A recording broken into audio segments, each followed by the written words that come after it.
Sunrise news के इस video में आपका स्वागत है। आज हम चर्चा करने जा रहे हैं नए जो राजनीतिक डेवलपमेंट है दिल्ली में, ख़ास तौर पर जिसको लेकर राजनीतिक चर्चाएं गर्म हैं। आम लोग और उसे जानना चाहते हैं कि दरअसल राजनीतिक हलकों में किस तरह का माहौल है, जिस पे बात हो रही है। तमाम विपक्षी दल जिस मुद्दे को लेकर संसद के भीतर भी और बाहर भी मुखर होते जा रहे हैं, सरकार को घेर रहे हैं। जी हां, पेगासस का मामला जिसको लेकर विपक्ष आज भी लामबंद हुआ और सरकार से सवाल किए हैं। खासतौर पर राहुल गांधी बेहद ज़्यादा मुखर हैं और उन्होंने सीधे तौर पर सरकार से हाँ या ना में जवाब मांगे हैं। बात ओलंपिक से भी जुड़ी हुई करेंगे, कुछ ताज़ा अपडेट्स के साथ उस पर भी चर्चा करेंगे। लेकिन सबसे पहले पेगासस की बात कर लें।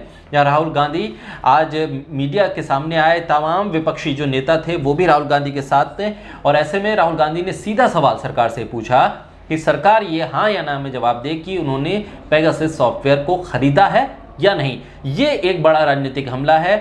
अमिताभ हमारे साथ हैं। अमिताभ, पेगासस का मामला जिसको लेकर विपक्ष जिस तरह से घेराबंदी कर रहा है और सरकार कहीं ना कहीं उस पर घिर रही है और उस पर चुप्पी साधे हुए है, सीधे तौर पर सीधा जवाब नहीं दे रही है विपक्ष के सवाल पर। देखिए शाकिर, अगर बात की जाए पेगासस की, पेगासस इस समय पे एक ऐसा मुद्दा जो विपक्ष के हाथ लगा है, वो ऐसे कह लीजिए कि बैठे बिठाए एक बहुत बड़ा मुद्दा उनके सामने आ गया। किसानों का भी मुद्दा था उनके पास, हालांकि उस पर उस तरीके से उन्होंने बैटिंग नहीं की जिस तरीके से करनी चाहिए थी। लेकिन पेगासस का जो मुद्दा है उसको एक राजनीतिक मुद्दा बनाया जा रहा है और वो अच्छे से बन भी रहा है। लेकिन ये सिर्फ मुद्दा नहीं है सरकार का या सब विपक्ष का कहना है कि पेगासस का जो जैसे पहले हम आपको ये बता देते हैं कि पेगासस है क्या, कि पेगासस काम कैसे करता है, कहाँ की ये कंपनी है, किसने किया है, कितने लोगों के मोबाइल को हैक किया गया, कैसे हैक कर सकता है। जब पहले हम तो ये जानते हैं कि किसी का भी फ़ोन हैक करना होता तो उसका फ़ोन हमारे हाथ में होना चाहिए, फिर पेगासस कैसे हमारे मोबाइल में आ जा रहा है, कैसे हमारे काम कर रहा है। स्पाईवेयर जो ये है, तो इसके जरिए क्या होता है कि जैसे मान लीजिए ये किसी के हाथ में भी फ़ोन ना जाए, फिर भी ये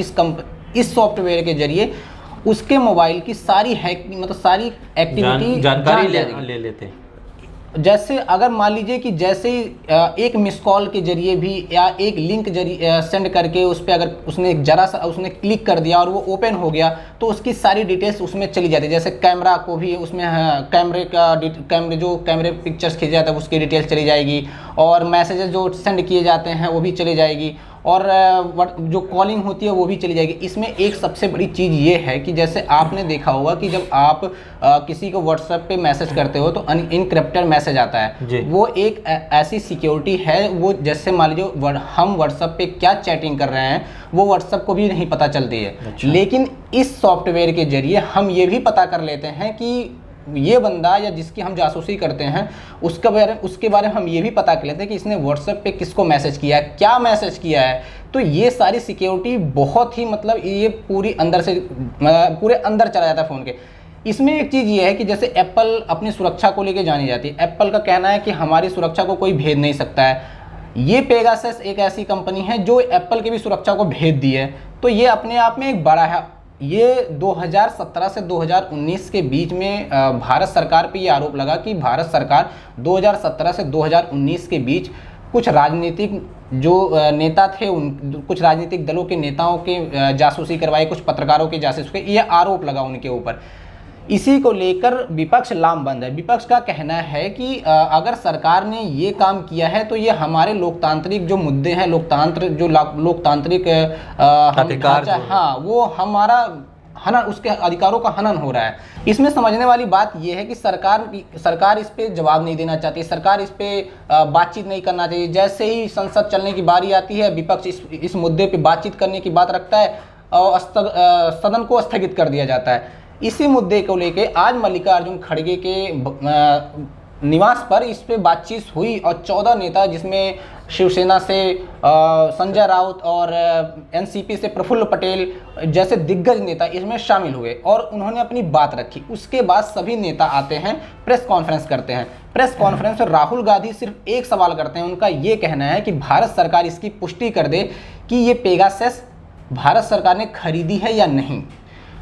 इसके तुरंत बाद, थोड़ी देर बाद ही बीजेपी के राष्ट्रीय प्रवक्ता संबित पात्रा आते हैं और वो राहुल गांधी पे आरोप लगाते हैं कि राहुल गांधी या विपक्ष इस मुद्दे को भटकाने की कोशिश कर रहा है। वो ये भी कहते हैं संबित पात्रा कि अगर राहुल गांधी को शक है कि उनके फ़ोन को हैक किया गया है तो वो इसकी जांच क्यों नहीं करवाते। अगर ऐसा कुछ है तो वो अपने फ़ोन की जांच करवाए, सब कुछ समझ में आ जाएगा। हालांकि उन्होंने थोड़ा तंज लहजे में भी कहा कि राहुल गांधी की जासूसी हम क्यों करवाएंगे, क्योंकि राहुल गांधी तो कांग्रेस को ही नहीं संभाल पा रहे हैं, तो हम राहुल गांधी की जासूसी क्यों करवाएंगे। लेकिन ये मुद्दा मजाक से हटके है, क्योंकि अगर ऐसा हुआ है, सरकार ने अगर ऐसा किया है, तो ये कहीं ना कहीं हमारे लोकतांत्रिक जो अधिकार हैं उसका एक तरीके से हनन हो रहा है। बिल्कुल, लेकिन सवाल यहाँ पर ये है कि जिन जिन देशों से ये जानकारी आई कि वहाँ पर इस तरह से जासूसी हुई है, हर देश ने, यहाँ तक कि इजराइल तक में जांच बैठ गई, लेकिन भारत में इस जांच की मांग को लेकर सरकार एक तरह से मौन साधे हुए है। सवाल का घुमा फिरा के जवाब तो दिया जा रहा है, विपक्ष के नेताओं को घेरने की तो कोशिश हो रही है, लेकिन इस मुद्दे पर सरकार ना किसी जांच की को अनाउंस कर रही है और ना ही विपक्ष की जो मांगे हैं, जो चिंताएं हैं, उसको एड्रेस कर रही है। देखिए शाकिर, अगर बात की जाए कि जहाँ पे भी जिस भी देश में ये चल रहा है, मतलब पेगासस का मुद्दा आया और वहाँ पे इसको जांच बैठ गई, जो भी हुआ, लेकिन पहले समझने वाली बात ये है कि पेगासस जो कंपनी है वो अपनी सॉफ्टवेयर किसको बेचती है, किसको बेचती है, क्या बेचने के बाद उसके पास ये अधिकार होता है कि वो वहाँ के नेताओं की या जितने भी लोग होते हैं उनका मतलब जो ये डाटा है वो देखती है या उसके पास डाटा होता है। इसमें सबसे बड़ी चीज़ ये मैं आपको बता देता हूँ कि पेगासस जो कंपनी है वो सिर्फ 2 लोगों को बेचती है। ये मतलब ये जो भी मतलब ये इसका जो सॉफ्टवेयर है वो 2 लोगों को बेचती है, या तो सरकार को बेचती है या तो किसी सरकारी एजेंसियाँ को बेचती हैं। उसका इस सॉफ्टवेयर के बनाने का जो मतलब है, उसका जो मकसद है, उसका सिर्फ ये है कि इसके जरिए वो आतंकवादी गतिविधियों पर नज़र रखने के लिए ये सॉफ्टवेयर बनाया गया था, लेकिन उसका मिसयूज हो रहा है। उसने जब इसी पे ये जवाब मांगा है राहुल गांधी ने कि हमें पेगासस की जानकारी दीजिए, जो बीजेपी या मतलब कह लीजिए सरकार इस पे बस्ती नज़र आ रही है। सबसे बड़ी चीज़ ये है कि हर देश में इस पे बैठक हो गई, इस पे जांच शुरू हो गई, भारत में अभी तक शुरू नहीं, क्योंकि इस मुद्दे को लटकाया जा रहा है कि मतलब इस मुद्दे को डिब्बे में चला जाए, ताकि जैसे राफेल का मुद्दा एक समय पे बहुत बड़ा मुद्दा बन रहा था, लेकिन उस मुद्दे की उस मुद्दे पे सरकार या विपक्ष कह लीजिए, विपक्ष जब भी उस मुद्दे पे खेलने की कोशिश किया वो हमेशा धराशायी हुआ, लेकिन बाद में फिर राफेल पे ही एक बड़ा खुलासा हुआ और उस पर अब जांच भी बैठ गई है।